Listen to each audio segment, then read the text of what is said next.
It is the most basic question facing all Christian believers. On what basis am I saved?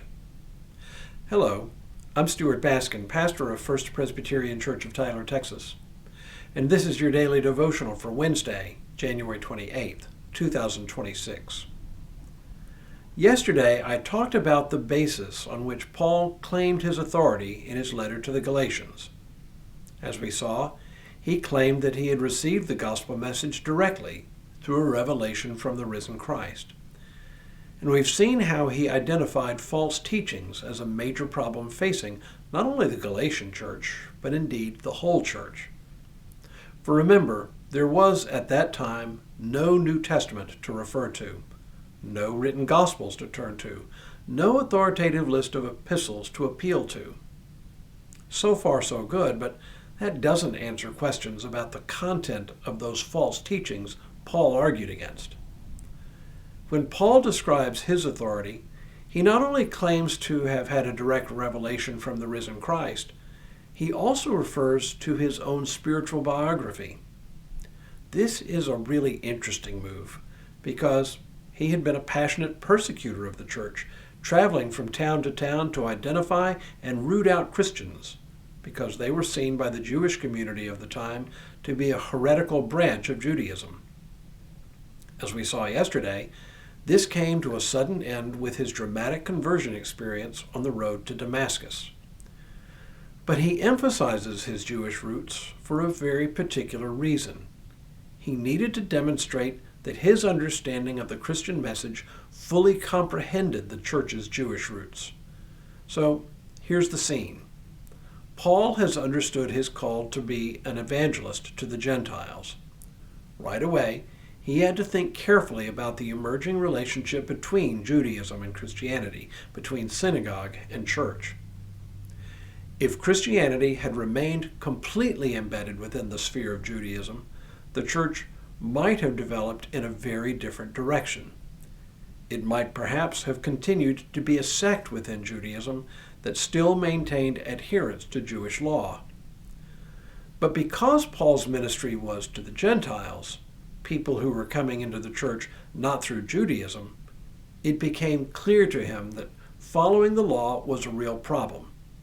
Or should I say, requiring people to follow the law was a problem. And it's not just that following the law would have been a turnoff to converts, it was much deeper than that.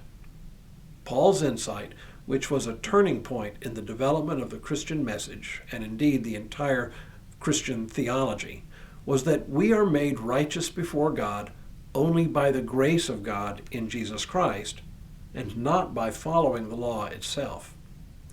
Here's how Paul himself frames the issue. We ourselves are Jews by birth and not Gentile sinners. Yet we know that a person is justified not by the works of the law, but through faith in Jesus Christ.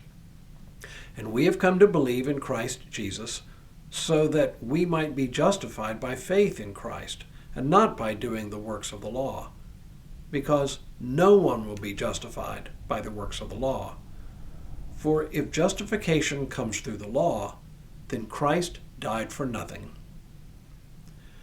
So, within the Jewish faith, following the law was critically important. It had become the mark of practicing Jews, and one of the most characteristic marks of the practice of Judaism was the practice of male circumcision. So, as the church grew and spread into a Gentile world, the question of whether to require Gentile converts first to adopt Jewish law and custom became the big question. Paul's position on the matter was as insightful as it was prophetic. If justification before God comes from following the law, adhering to a set of rules, then the atoning sacrifice of Jesus Christ once and for all is rendered meaningless.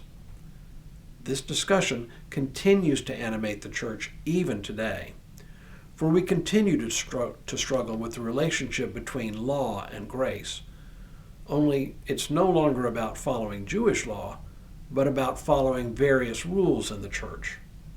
No one, least of all Paul, would ever claim that life in the church is without rules and discipline. So the question is not whether we have standards to follow. The question is the relationship between our acceptance by God, our justification, and the standards we follow. From Paul's perspective, we follow standards not because they justify us before God, but because they glorify God in our gratitude for our justification.